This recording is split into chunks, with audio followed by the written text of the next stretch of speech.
Iran और America के बीच में जो बातचीत चल रही थी, अब खबरें निकल करके सामने आ रही है कि बातचीत खत्म हो गई है। हालांकि ईरान तो शुरुआत से कहता रहा कि बातचीत हो नहीं रही है, वो अपने से कुछ कर रहे हैं।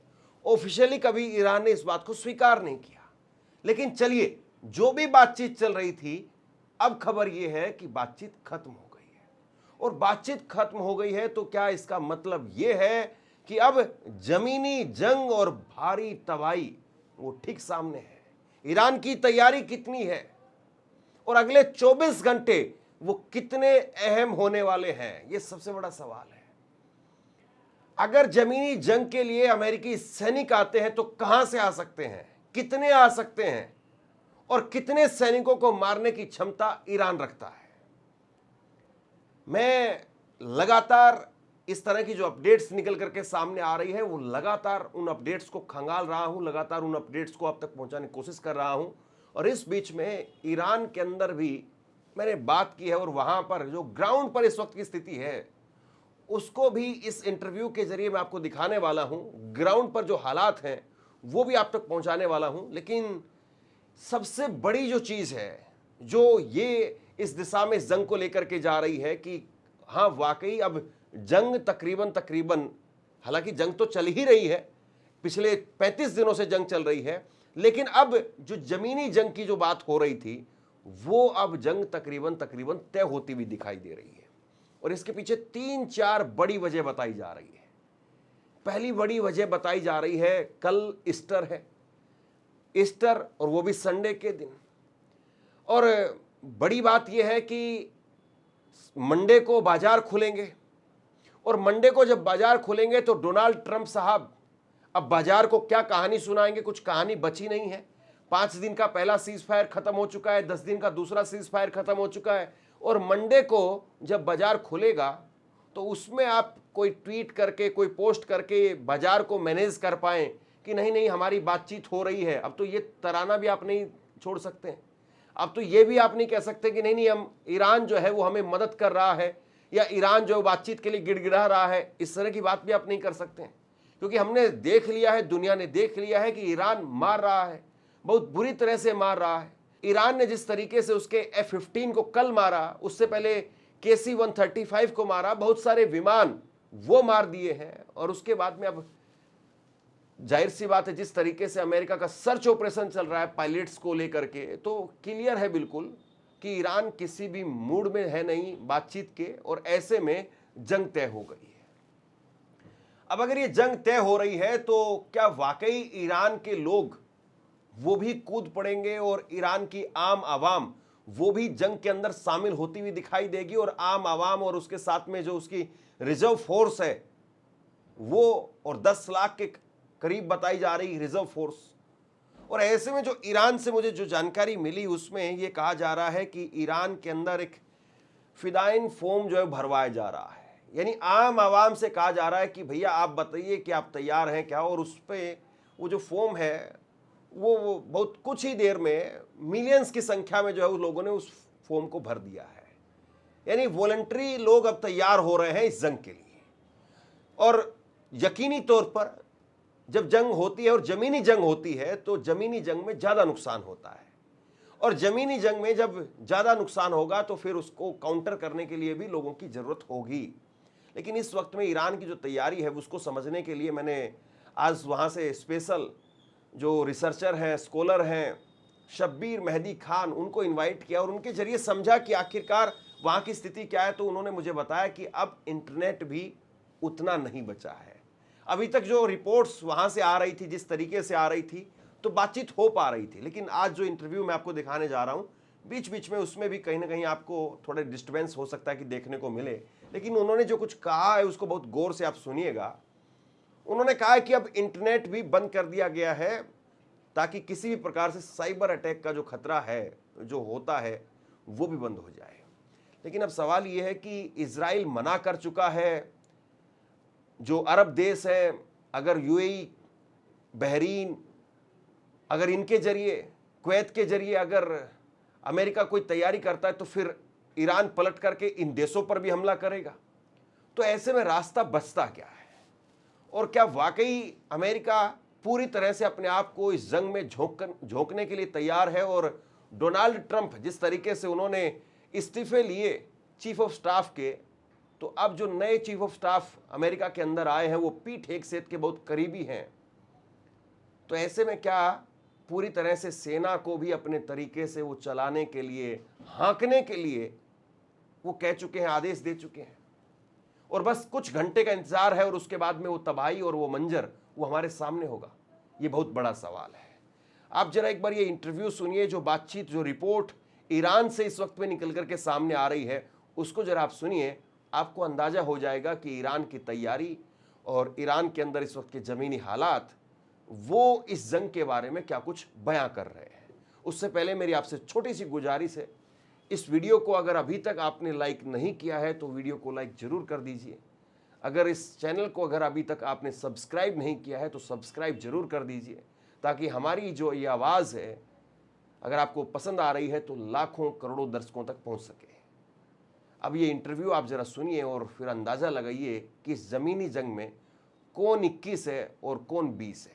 आपका बहुत बहुत स्वागत है। और मैं आपके जरिए समझना चाहता हूं कि जो इस वक्त में हमारे पास में कुछ खबरें सामने आ रही हैं, जाहिर सी बात है वो इधर उधर से अलग अलग मीडिया संस्थानों के जरिए कुछ खबरें निकल करके सामने आ रही हैं। आप ईरान में हैं, आपके पास में क्या कुछ इनपुट्स हैं? ईरान कितना तैयार है जंग के लिए?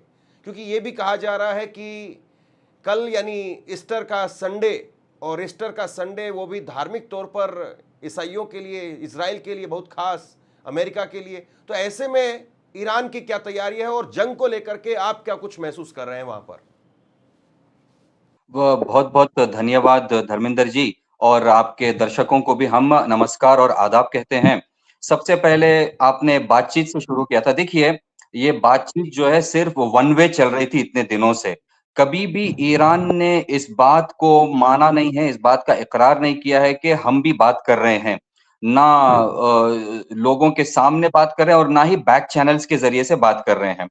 बल्कि अभी मुझे कल जो और परसों जो खबर मिली थी, उसे ये पता चला कि यूएस ने 48 घंटे का सीज फायर की रिक्वेस्ट की ईरान से। वो भी ईरान ने जो है सही तरीके से उसको इनकार कर दिया है और कहा कि हम बिल्कुल भी बात करने के या तुम्हारे साथ किसी किस्म का कॉम्प्रोमाइज करने के मूड में है ही नहीं।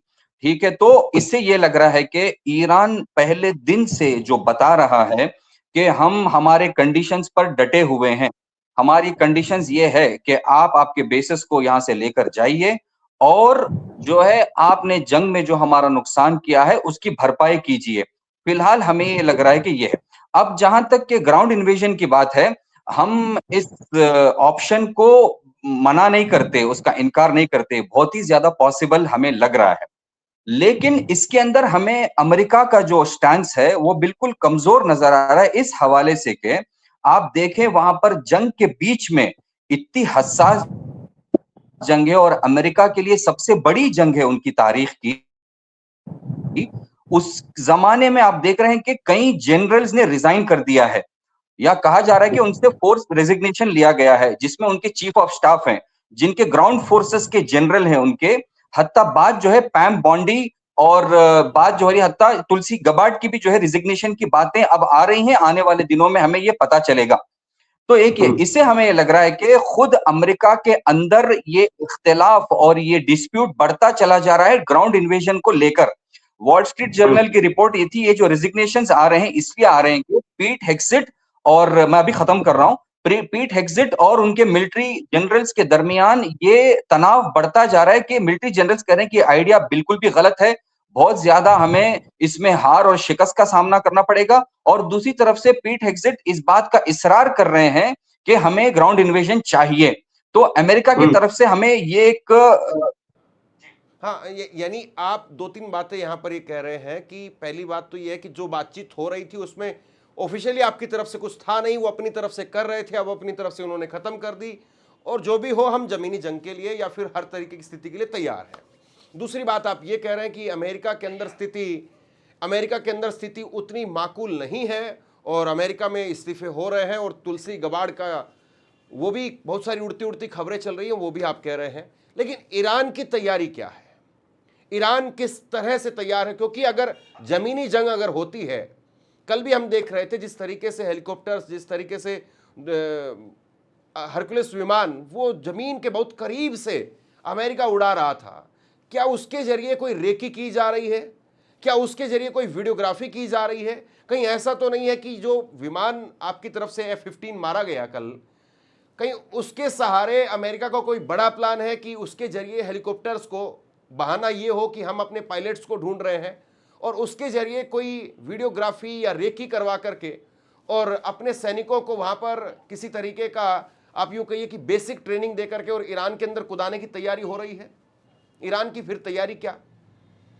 अंदर जी, हमें देखिए, हमें क्या लग रहा है कि पहले तो ईरान की हिस्ट्री आप देखें, जैसे ही 1979 में इस्लामिक रेवोल्यूशन, इस्लामिक क्रांति यहाँ पर कामयाब होती है, तो 1981 में सद्दाम के जरिए से अमेरिकन बैक्ड जो है एक हमला होता है ईरान की सरजमीन पर।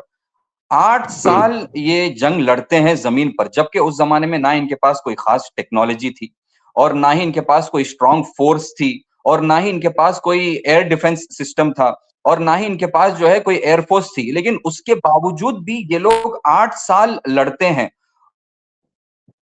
और ये है वो उनकी इन्फेंट्री फोर्स है, जमीनी फोर्स है, ठीक है। तो सबसे ज्यादा जो इनके लिए काफी फायदेमंद साबित हुई वो उनकी जमीनी फोर्स है। तो ईरान में ये बात बिल्कुल मशहूर है कि हमारी एयरफोर्स से ज्यादा, हमारी नेवी से ज्यादा जो स्ट्रांग फोर्स है वो उनकी इन्फेंट्री फोर्स है, जो जमीन पर लड़ाई करती है। एक तो ये है। दूसरा, हम देखें खुद अमेरिका का अब तक जो रिकॉर्ड है इस जंग में, हत्ता दूसरे भी जंगों में उनका एयरफोर्स फेल होता हुआ नजर आ रहा है। हम देख, कल कल बहुत अच्छी मिसाल थी, इन्होंने 5 हवाई जहाजों को एक दिन में मारकर गिराया है। बाज उसमें से गिरी हैं और बाज जो है डैमेज्ड हुई हैं, और सब गिरी नहीं है। एक ये है। नेवी की जब उनकी देख लो तो आप देखें, यूएसएस इब्राहिम लिंकन फरार कर चुका है और जेरल फोर्ड भी जो है फरार कर चुका है। दूसरी चीज, अमेरिका की जो ग्राउंड फोर्सेस हैं उनका तरीका लड़ने का यह होता है कि पहले प्लेन्स और नेवी के जरिए से बड़ी तादाद में हमला होता है, एयरफोर्स के जरिए से उनके मिलिट्री साइट्स को ध्वस्त कर दिया जाता है, उनकी आर्मी बेसिस को ध्वस्त कर दिया जाता है, फिर इनकी ग्राउंड फोर्सेस घुसती हैं। अमेरिका का तरीका यह है, अफगानिस्तान में उन्होंने यही तरीका अपनाया, इराक में उन्होंने यही तरीका अपनाया और दूसरी जगहों पर भी उन्होंने यही तरीका अपनाया। ईरान ने इसको स्टडी करके रखा हुआ है, वरना इसके बावजूद भी इराक में जब इनकी फोर्सेस घुसती हैं, डेल्टा फोर्सेस, जिसको एक मजबूत फोर्स माना जाता है ग्राउंड फोर्स अमेरिका की, उसमें भी जब घुसते हैं, वहां के जो रेसिस्टेंस फाइटर्स थे उन्होंने आसानी से अमेरिका की इस डेल्टा फोर्स को हराया है। कई 100 अमेरिकन फोर्सेस को इन्होंने, ये हमला भी अगर होता है, पहले तो ये कामयाब होंगे ही नहीं ईरान की जमीन पर अपने फोर्सेस को घुसाने में। हमें ये लगता है, रिकॉर्ड को देखकर, जो रिकॉर्ड है अब तक उसको देखकर ये लगता है कि पहले तो ये कामयाब होंगे ही नहीं। अगर हो भी गए तो हमारे लिए ये लगता है कि बहुत बड़ा उनके लिए कब्रिस्तान में तब्दील होने वाला है। मगर ये कि आपके पास और कोई अगर सवाल हो तो हम इसको और स्पष्ट तरीके से बयान करेंगे। एक सवाल जो है वो ये बार बार निकल करके सामने आ रहा है कि जो पिछली बार, जो पहली बार उन्होंने अपनी एक तरीके से सीज फायर की बात कही जिसमें 5 दिन का समय दिया, अब दूसरी बार उन्होंने 10 दिन का समय दिया, तो यानी कुछ बचा नहीं है अब डोनाल्ड ट्रंप के पास में भी। अगर कायदे से देखें आप, 5 दिन का वो समय दे चुके हैं, 10 दिन का समय दे चुके हैं, और ये जो बार बार बयान सामने आते थे 5 दिन का 10 दिन का समय, ये कुल मिलाकर के जो भी जितने भी एक्सपर्ट हैं, जितनी भी रिपोर्ट सामने आती है, वो बाजार के लिए थे कि बाजार जो है उससे कहीं ना कहीं उसमें उछाल आए और उससे प्रॉफिट वो कमा ले जाएं, बाजार के लिए थे। लेकिन अब बाजार भी अब कितनी बार जो है, वो एक कहावत कही जाती है कि काठ की हांडी वो कितनी बार आप चढ़ाएंगे, तो वही सेम पैटर्न, वही सेम चीजें आप कितनी बार कर लेंगे। तो जाहिर सी बात है डोनाल्ड ट्रंप के लिए भी ये कल का जो दिन है, और कल का दिन मैंने कहा कि ईस्टर है, ईस्टर का संडे है, ये अपने आप में यानी पूरी तरह से दिखाई दे रहा है कि अब बातचीत भी नहीं, आगे जाने का कोई और साधन भी दिखाई नहीं दे रहा है, कोई रास्ता भी नहीं दिखाई दे रहा है, यानी जंग हर हाल में तय ही है। क्या ईरान के अंदर भी ऐसा ही माहौल है? क्या तैयारियां इस वक्त में ईरान में चल रही हैं? जमीनी हालात आप क्या देख रहे हैं? लोगों में किस तरह की जो है वो इस वक्त में हरकतें देखने को मिल रही हैं? क्या लोग अपने साजो सामान को इकट्ठा कर रहे हैं? कोई डर है, कोई खौफ है, या किस प्रकार का माहौल है? जमीनी माहौल अगर कुछ बता पाए तो। जी देखिए, यहाँ पर एक फोरम खोला गया इंटरनेट पर। यहाँ पर अभी अंदर का जो इंटरनेट है वो अभी भी एक्टिव है। यहाँ पर लोकल एप्लीकेशंस और वेबसाइट्स चलती हैं अभी भी। बाहर का इंटरनेट सिर्फ बंद कर दिया गया है, वो साइबर अटैक्स की वजह से और ये चीजों की वजह से। यहाँ पर एक फोरम खुला है जहां पर फिदाइयान के नाम से, यानी जो अपने वतन के लिए अपनी जान को फिदा करना चाहते हैं, आप आकर इसमें रजिस्टर कीजिए।